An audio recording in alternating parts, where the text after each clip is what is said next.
Haleluya, puji Tuhan, selamat pagi Bapak Ibu, saudara-saudaraku yang dikasihi oleh Tuhan. Kita jumpa lagi di pagi hari ini dalam mengikuti program doa pagi dari GPDI Budi Mulia. Puji Tuhan, dalam program pagi hari ini kita kembali akan mendengar, menerima kebenaran firman Tuhan. Saya mengajak kita berdoa terlebih dahulu sebelum kita dengar firman Tuhan di pagi hari ini. Bapa di surga, dalam nama Tuhan Yesus Kristus, kami mengucap syukur kepada Tuhan di pagi hari ini. Terima kasih atas segala kebaikan Tuhan. Tuhan sudah menolong kami, Tuhan sudah menyertai kami. Kami ada di pagi hari ini semua ini karena kasih karunia Tuhan dalam kehidupan kami. Bapa di surga, pagi hari ini kami mau siapkan hati kami untuk menerima kebenaran firman Tuhan. Biarlah kekuatan Roh Kudus ada dalam kehidupan kami, terus memampukan kami untuk mengerti, memahami kebenaran firman Tuhan, dan kami dapat melakukannya. Terima kasih. Haleluya.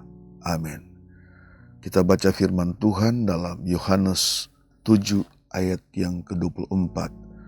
Yohanes 7 ayat 24 berkata demikian.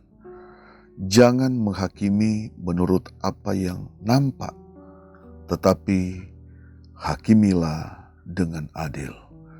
Bapak, Ibu, saudaraku yang dikasihi oleh Tuhan, renungan firman Tuhan pagi hari ini berbicara tentang jangan menghakimi atau jangan kamu menghakimi. Saudara sekalian, perkataan Tuhan Yesus ini dilatar belakangi karena orang-orang Yahudi pada waktu itu tidak suka Yesus menyembuhkan orang sakit pada waktu itu, pada hari Sabat. Hari Sabat bagi orang Yahudi adalah hari istirahat dan hari suci, di mana mereka beristirahat dari pekerjaan dan fokus pada kegiatan spiritual. Namun terus sekalian, mereka tidak suka melihat Yesus menyembuhkan orang pada hari Sabat. Sebab itu terus sekalian, Yesus berkata, jangan kamu menghakimi. Meskipun pada hari Sabat, apakah suatu kesalahan yang besar Yesus menyembuhkan orang? Bukan itu suatu perbuatan baik. Tidak salah saudara sekalian. Namun mereka mengecap Yesus. Mereka tidak suka melihat Yesus menyembuhkan orang sakit pada hari Sabat. Sebab itu Yesus berkata, jangan menghakimi menurut apa yang nampak, tetapi hakimilah dengan adil. Jadi saudara sekalian, inilah jawaban Yesus kepada orang-orang Yahudi, orang-orang Farisi pada waktu itu. Nah saudara sekalian, kalau kita lihat satu pelajaran juga yang sangat penting yang Yesus ajarkan di dalam Matius 7 ayat 1 dan 2. Yesus mengajar kepada murid-murid agar mereka juga jangan main menghakimi. Kita baca di dalam ayat 1 dan 2 dalam Matius pasal yang ke-7. Jangan kamu menghakimi supaya kamu tidak dihakimi. Karena dengan penghakiman yang kamu pakai untuk menghakimi, kamu akan dihakimi. Dan ukuran yang kamu pakai untuk mengukur akan diukurkan kepadamu. Jadi ajaran Yesus kepada murid-muridnya agar mereka jangan main menghakimi. Jangan main menghakimi. Saudara sekalian, kalau orang Yahudi atau para ahli-ahli Taurat, orang Farisi pada waktu itu suka menghakimi orang, main menghakimi orang, maka hal ini Yesus ajarkan kepada murid-muridnya agar murid-muridnya tidak demikian. Jangan main menghakimi. Yesus sangat melarang. Murid-murid adalah murid-murid yang diajarkan oleh Yesus, dipersiapkan oleh Yesus untuk memberitakan kerajaan Allah. Agar banyak orang menjadi percaya, banyak orang bertobat, dan banyak orang diselamatkan dari dosa. Itulah konteks pelayanan Yesus.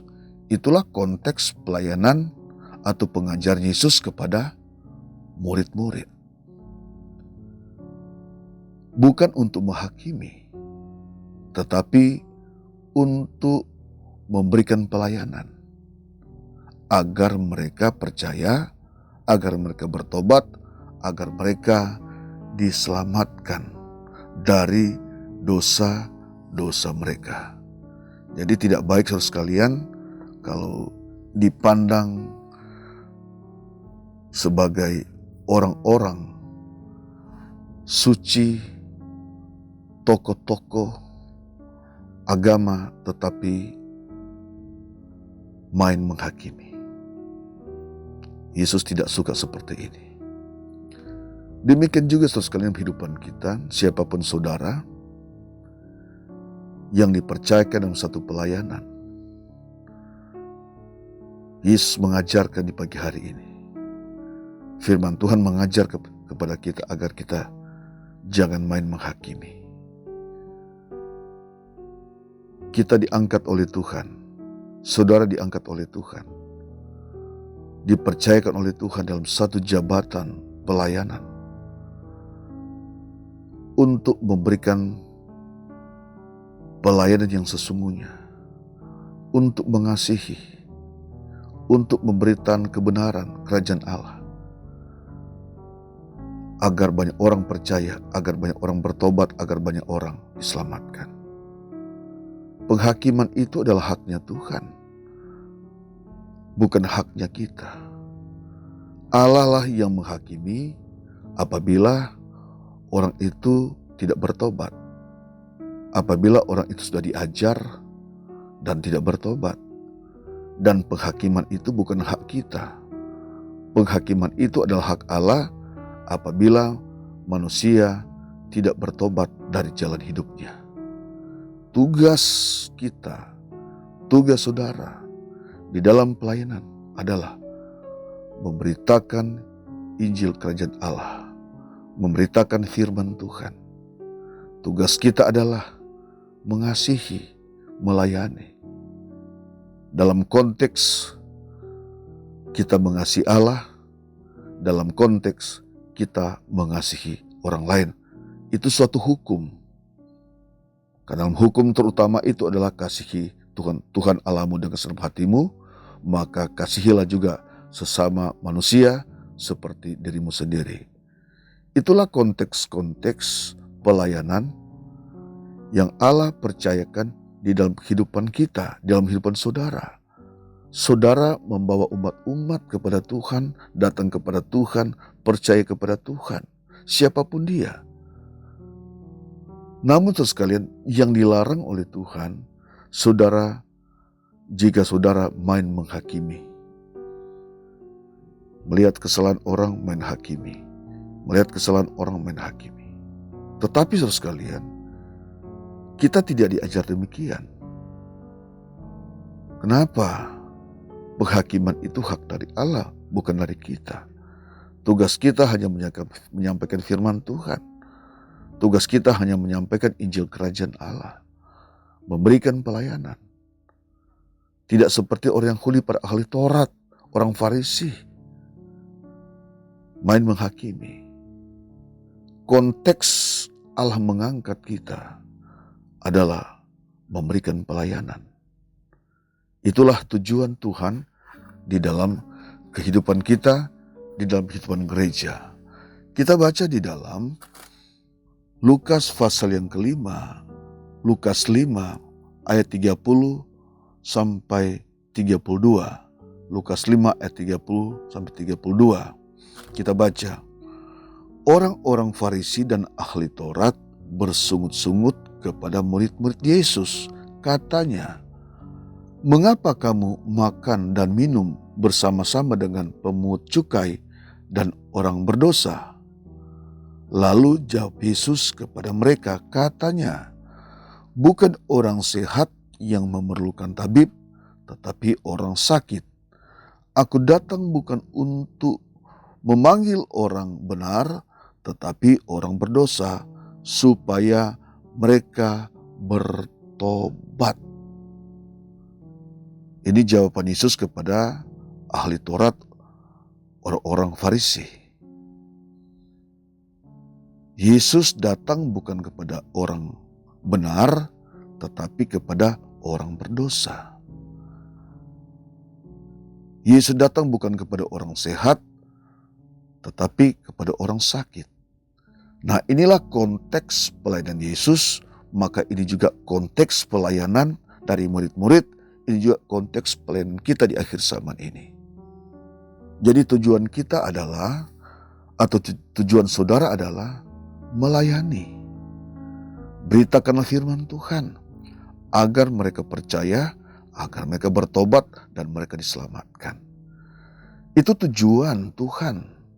Tetapi apabila saudara dipercayakan dalam satu jabatan, pekerjaannya main menghakimi, pekerjaan menghakimi, saudara sudah seperti orang Taurat pada zaman dahulu, orang Farisi pada zaman dahulu. Tuhan tidak tempatkan saudara sebagai hakim untuk menghakimi orang lain. Penghakiman itu adalah hak daripada Tuhan. Kalau Tuhan datang untuk memberikan pelayanan, menyembuhkan orang sakit agar mereka bisa sembuh dari sakit, melayani orang berdosa agar mereka bertobat dan diselamatkan. Dan itu tujuan Tuhan dalam kehidupan saudara, dalam hidup kita semua, dalam gereja. Mari kita sampaikan kebenaran firman Tuhan, bukan untuk menghakimi. Saudara tampil sebagai hakim untuk menghakimi orang lain. Tidaklah demikian. Saudara ditempatkan, kita ditempatkan sebagai orang-orang yang percaya kepada Tuhan, orang-orang sudah baru di dalam Tuhan, untuk membawa orang lain, mengasihi orang lain, melayani orang lain, agar mereka bertobat, agar mereka percaya, menerima Tuhan Yesus sebagai juru selamat. Mereka diselamatkan dari dosa mereka. Bapak, Ibu, saudaraku yang dikasihi Tuhan, siapapun saudara yang dengar firman Tuhan pagi hari ini, Tuhan Yesus memberkati. Jadi saudara sekalian, ketika saudara sudah ditolong oleh Tuhan, sudah diselamatkan oleh Tuhan, tujuannya melayani orang lain juga, mengasihi orang lain juga, menyampaikan firman Tuhan agar mereka sadar dan bertobat, bukan untuk menghakimi. Bapak, Ibu, saudara sekalian kasih Tuhan, tetap semangat di dalam Tuhan, layanilah Tuhan, beritakan firman Tuhan dimanapun saudara berada. Tuhan memakai saudara sekalian, dan apapun yang saudara kerjakan untuk Tuhan tidak akan pernah sia-sia. Dan itu ada waktunya Tuhan memberikan apresiasi, Tuhan memberikan pergaan bagi saudara. Sebab itu sekalian, mari kita mulai dengan hati yang tulus, hati yang suci, maka kita akan melihat perkara-perkara yang besar Tuhan akan kerjakan dalam kehidupan kita. Kita berdoa. Bapa di surga, terima kasih pada pagi hari ini kami bersyukur, kami sudah terima firman Tuhan. Biarlah firman Tuhan mengubah kehidupan kami bisa semakin mengerti, memahami maksud tujuan Tuhan, rancangan Tuhan dalam kehidupan kami.